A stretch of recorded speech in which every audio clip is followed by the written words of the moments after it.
We were making Outsiders, and Francis decided that he wanted to do Rumblefish right afterwards.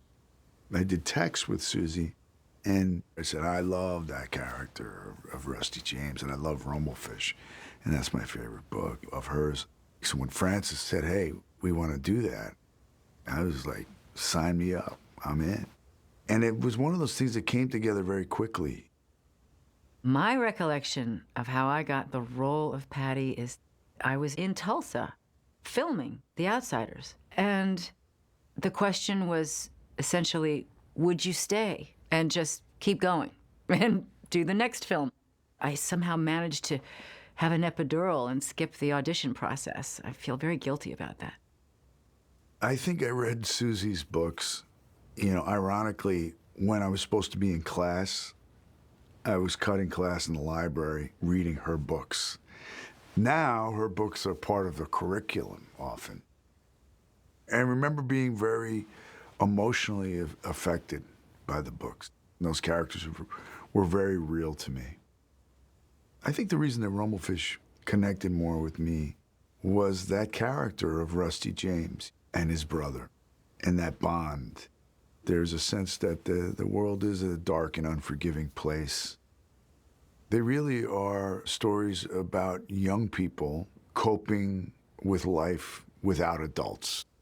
And I think kids are reading it at a point when they're making those first steps, when they're defining themselves and stepping out into the world. And these characters do it in such a bold way. And I think that has a real connection. It did with me. When you are bringing a role to life that has been in literature, it brings such a burden, but a joyful opportunity to live up to the expectations of the audience that's built into the readership of the books. The fact that these were bona fide school literature for young people and were brought to Francis by the young fans of this writing for him to direct it just made it all feel so much more magical and hopeful. It's really a phenomenon. Like, her popularity with young people has never waned. It's amazing when you think about it, because she's writing always about these males, you know, about young, tough kids, you know, guys. And you meet Susie, and it's Susie. She's not like that, but yet she somehow creates, she has the ability, the talent, and a way of kind of bringing truth to these characters. The fact that it was written by a young woman, some would even say girl, made me feel much more empowered, because I felt less filtered through the male perspective. And that was nice to see. It was a great group to work with, and there was a lot of rehearsal so we could find our way into the character that way. I think we shot the whole film in rehearsal on green screen.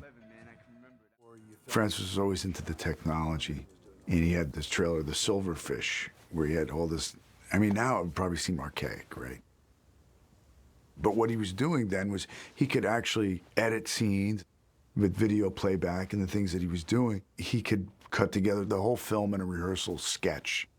I mean, that's kind of the brilliance of Francis, you know, he really is an artist in that way. But it was exhausting. It was tough. It was like boot camp. Then I had a bigger role in Rumblefish. It was a lot more work.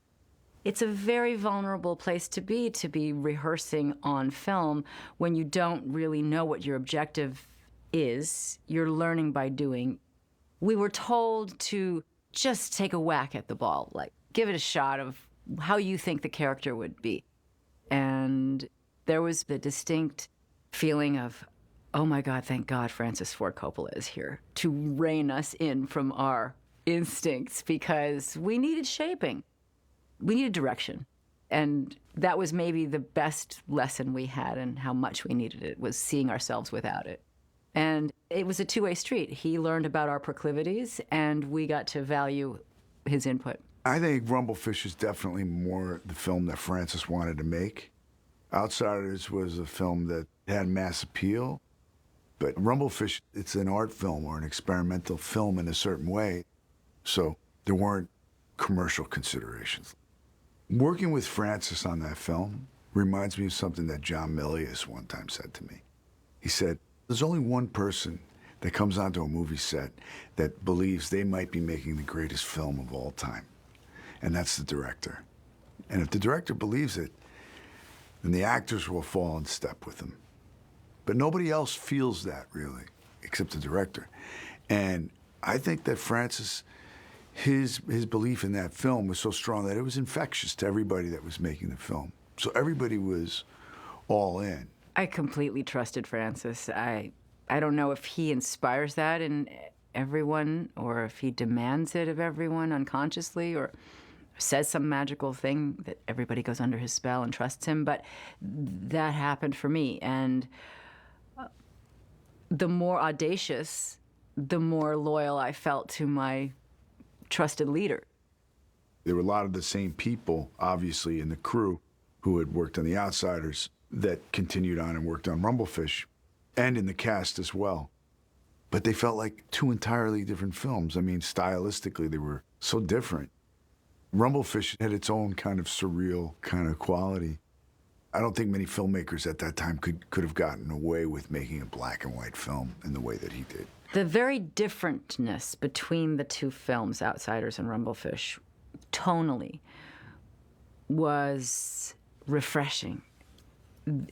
It's almost like one is a relief from the other, like a cameo. It was interesting also because I had a very different relationship with Matt Dillon, and I was going to be his girlfriend after having been Cherry Valance in Outsiders, where we just were like cats and dogs. So that was interesting to spin on a dime and interface with him in a civil manner. And, you know, mouth to mouth. But I do remember the tension of finally filming things that you have read in a script and you go, how is that going to wind up being filmed? Because everybody pictures it in their imagination. It was art. So I could say, look, I know this looks like what it is, but it isn't what it looks like. So I was very comfortable with the more surreal that it became. We had a fair amount of leeway in terms of improvisation. Although we had a writer, because Susie was very much there on the set. And she and Francis, they were writing all the time. But Francis, he wants you to kind of keep it fresh, keep it spontaneous. Vincent Spano was an old friend of mine, and we'd worked together back my first film, Over the Edge. Chris Penn and I became very good friends when we were working on that film. And Dennis Hopper, I mean, he's perfect to play my dad. And I remember going out, I was like 18 years old, going out drinking with Dennis and Tony Dingman, you know. I thought it had to be the wackiest family ever assembled. Dennis is my father, Mickey is my brother. And of course, there were a lot of the people that had also worked on The Outsiders, like Diane and Sophia. Sophia was precocious in the sweetest 8-year-old way. She was that character. Of course, she was the annoying little gnat, and she knew it, and she loved it. On a crane floating around over downtown Tulsa, Oklahoma. And I had to have my arms extended out. Or I was sort of like in a cast of a certain kind, you know? And I'm pretty claustrophobic, so I think I handled it pretty well. I couldn't even smoke a cigarette. Like, one of the crew members would have to come over and put the cigarette in my mouth. And thank God I gave that up, you know? When Matt Dillon was bravely and open-heartedly willing as an artist to be tied to the contraption that made it appear as though he was flying, to express what a book gives. And a book can give something very easily with a sentence, not necessarily so easily in a film. And also the fact that we didn't have that technology of computers to do a superimposed version, but rather it's too easy to do the superimposed version. Then I don't think people would emotionally connect to it as much. I remember Francis came up to me at the end of a particularly long night of shooting where I was stuck in this contraption floating around over the city. And he came up and said, here, this is a great bottle of wine. Take this with you. And it was like some 1982 wine from California.